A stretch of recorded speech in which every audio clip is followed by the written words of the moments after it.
What's up, guys? This is Exleys on the NFL Unfiltered UK style. So we are brought to you by the discountnflshop.com. Get any NFL jersey with 25% off with our code Exleys25. EXLEYS 25. Don't forget to check out Whatnot for NFL card breaks. So let's jump into our top stories then, Steve. What have you got this week? Yeah, I think this one was actually quite an interesting one.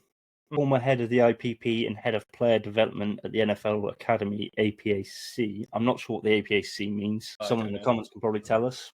James Cook is now the senior director of player development for the Browns, which should help them in the long term. Because, I mean, he's clearly got a bit of an eye for good players and stuff if you've managed to work your way up to the head of international player pathway in that. So 100%. Hopefully he can help lead the team in a bit of a good direction. Let's hope so. Let's hope that we get some more international players. I'm not just talking remote. Yeah, I think that's the other thing that should be able to help is getting some of the IPP players on fields. Yeah, 100%, because you don't see many IPP players go over and then actually play. No, you know what I mean? They only the main ones that do that is either O-linemen or sort of punters or something. Yeah, they don't get masses of receivers and stuff like that, and I think they should do, if I'm honest. Yeah, I don't know what'll happen with it, but I definitely think it's going to be an interesting one to kind of try and keep your eye on. Yeah, mate, it is going to be a fast one this week. It is way too fucking hot at this time of night for me to be sitting in front of these two hot frigging screens in the hottest room in my house. Honestly, that's what I love about the Mac. It's so small, so light. I've got no fans on it, nothing, so it don't give off heat and shit. I'm going to be running off my Samsung laptop next week because I have my operation on Thursday. So it might be 2 weeks running off the laptop and not sitting at the desk. I don't know. Next one. You've got the next as well. The Bengals and Hamilton County have agreed to keep the team in Cincy, still playing at the Paycor Stadium through to June 2036. That's a long ass time.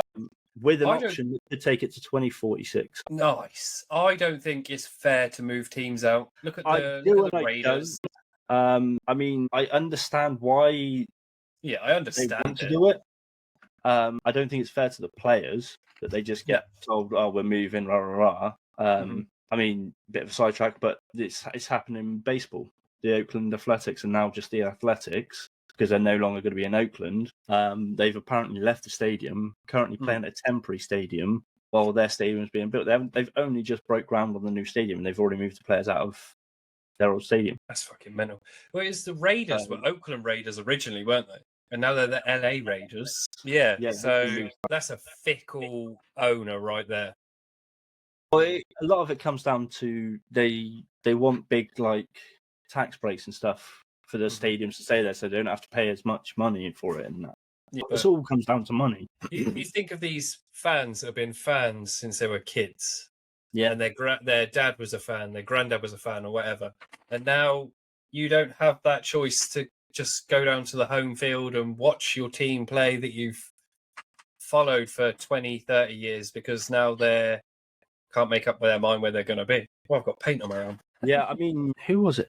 There's a team that used to be. Give me a second. I'm pretty sure. I think it's I'm completely drawing a blank on team names right now because it's happened a few times with various teams over the years. They try not to do it too much. I mean, one of the few that hasn't moved is Green Bay. Yeah, I don't think they'll ever move because, of course, they're player owned, baby. Yeah, they're not privately owned. I think it's the best way to be. I can't remember the team. But I mean, it's definitely happened a few times over the years. I mean, it nearly happened with KC. Yeah, they were going to move a few seasons ago. Yeah. I mean, it's, as I say, I know it happens. I can't remember what teams it's happened to apart from the Raiders, but I'm sure. Let us know in the comments because we don't know. Why not? That's what you normally do. So, this is a little bit of a messy one. Former Ravens kicker Justin Tucker was just released by Baltimore after quite a few allegations. He has been suspended for 10 weeks by the NFL. The suspension kicks in on roster cutdown day, August 26th, and he'll be eligible for reinstatement November the 11th. He can serve the suspension, even unsigned, but he's still free to try out and join a camp. That's a dodgy one. That's been looming since last season. Yeah. So I think I knew it was going to happen at some point. I just didn't know when. I thought he might actually. I really did think he was getting kicked from the Ravens at the end of last season. yeah, same as that. I thought he was not going to be able to come back. Once they missed the playoffs and that, once they were out, I thought that's when he was getting cut. Yeah, it's clearly not. No, I mean he's been cut now though. Serving a suspension for 10 weeks. As good as a player as he is, it doesn't justify, if the allegations are true, it doesn't justify any of it.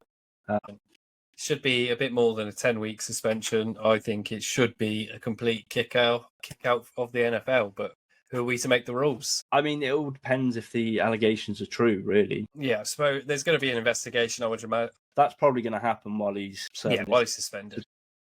Yeah, you know? 100%. I think teams are definitely going to be interested. Mhm. I think a lot of teams are going to want to try and wait and find out what happens because that'll dictate whether he stays or not.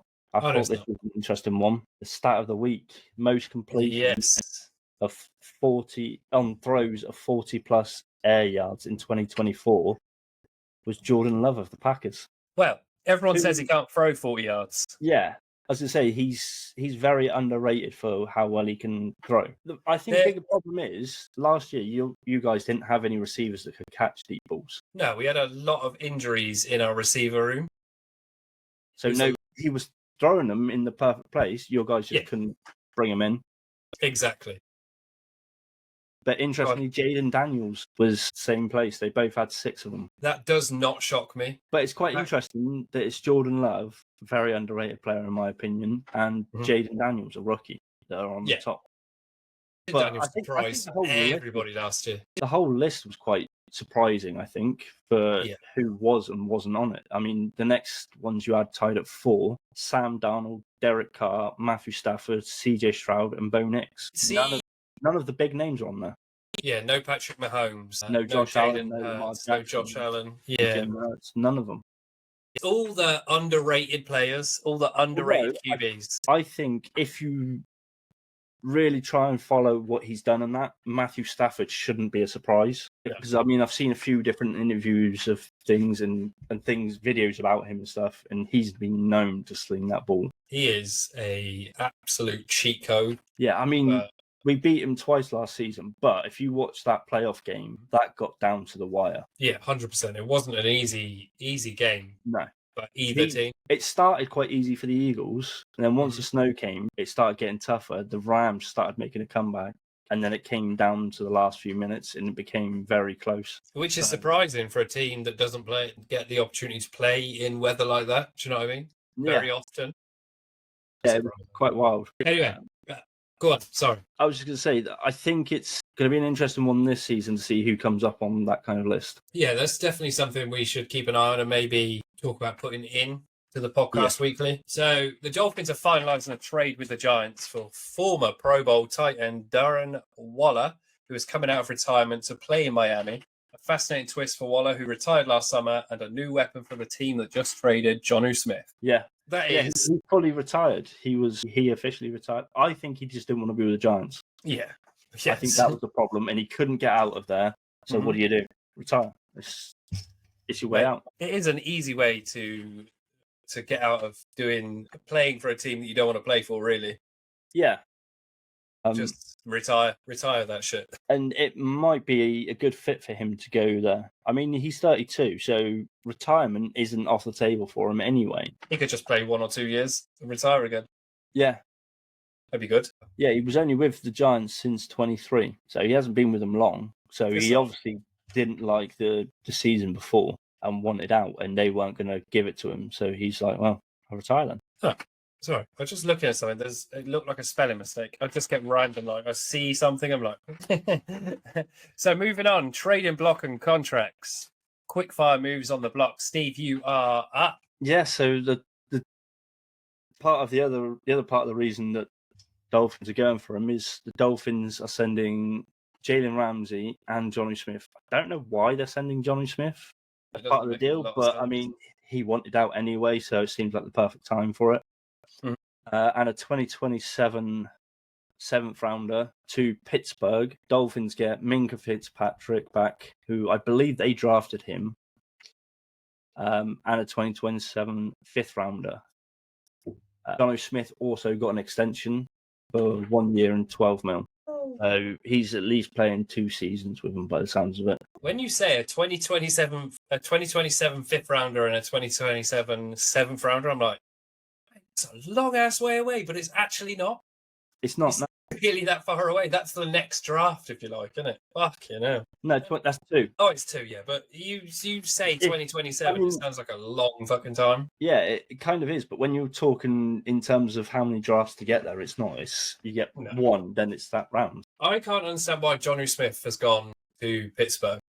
Well, he wanted out of Miami. He wanted out. And they were the only team kind of calling for. Yeah. I get Jalen Ramsey. He's a good cornerback. He wanted out. They both mute. It was, I think, part of why they sent Johnny, though, and Jalen was Jalen and Johnny both wanted out. Yeah. Just a deal sweetener.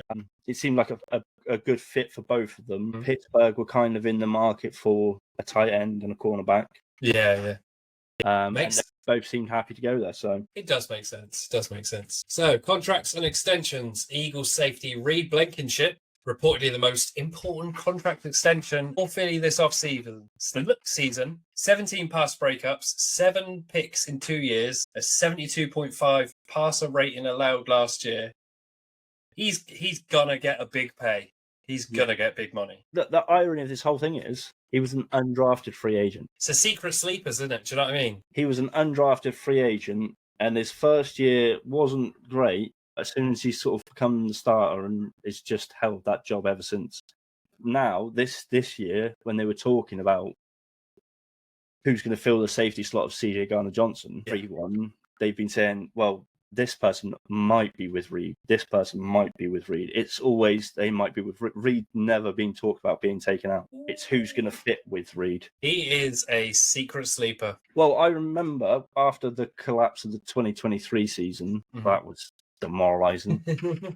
He was the only. He's a safety, and he was the only player, if I remember rightly, with I think it was like over 100 tackles. Which, when you consider he's a safety, that's a lot of tackles for a safety. Yeah, he was just on one. I mean, he always is when he's playing. He's picked you guys a couple of times. Yeah, a couple of times. I think it's going to be an important one. You've got your dynamic duo in the backfield with him and Cooper DeJean. So apparently, Cooper DeJean might be playing a bit of safety because we've got a few cornerbacks. We got Quignon, who's staying where he is. They've been playing Cooper at nickel safety because we had Reed, CJ in safety, and we had Darius Slay, who earned his starting job for a few years.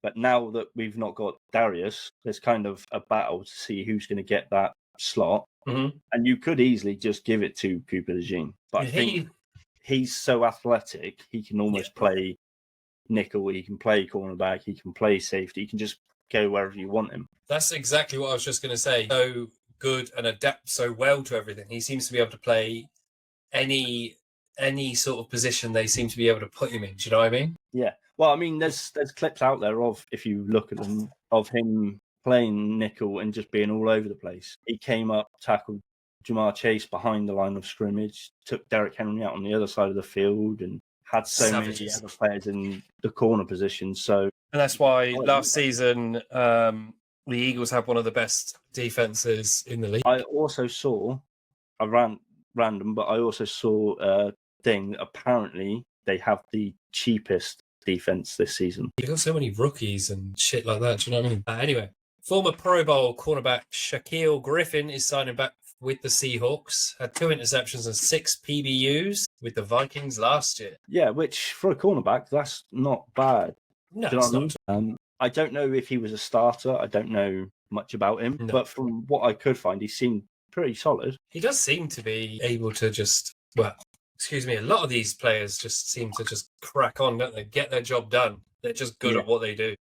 That's how you keep yourself getting contracts, isn't it? Do you know what I mean? Yeah, get yourself active, get yourself where you need to be all the time. So, Buccaneers sign head coach Todd Bowles and the GM Jason Licht to multi-year extensions. Bowles going into his 4th year and into year 4, 3rd straight NFC South titles, and Licht now the NFL's 5th longest tenured GM. Who's the longest then? In terms of GMs, I don't know. I mean, Nah, that's quite impressive though. If you're the fifth, Yeah. I'm going to look it up quick because I've not.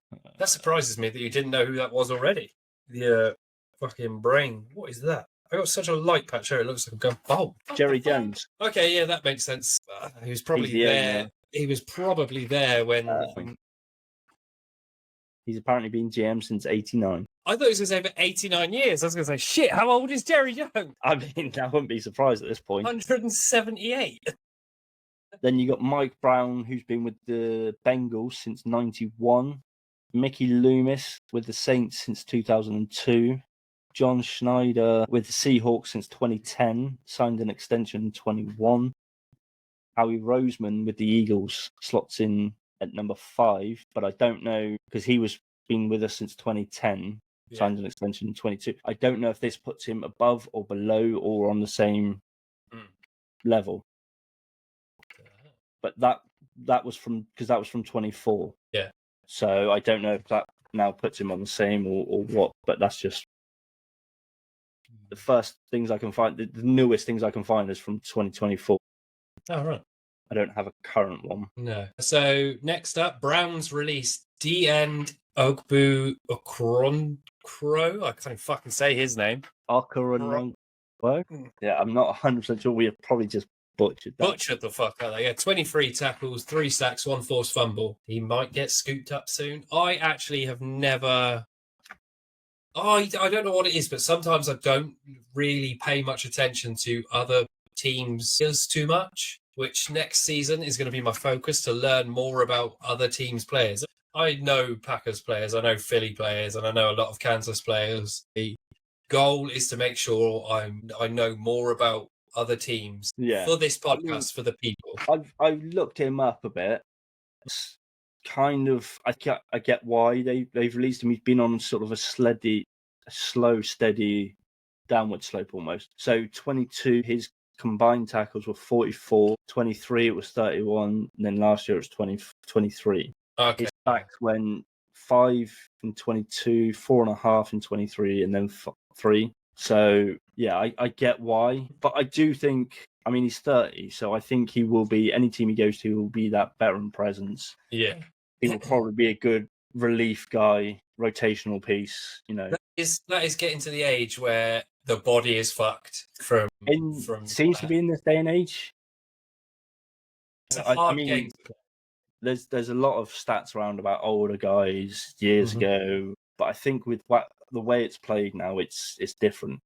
So anyway, there is no player of the week this week because we are not risking. Yeah, nothing's happened and we are not risking that shit. And there is obviously no game of the week. But on the rumour mill, there is nothing concrete, but keep your ear to the ground for more Ramsey-style deals. Minkah for Ramsey is big. Who's next?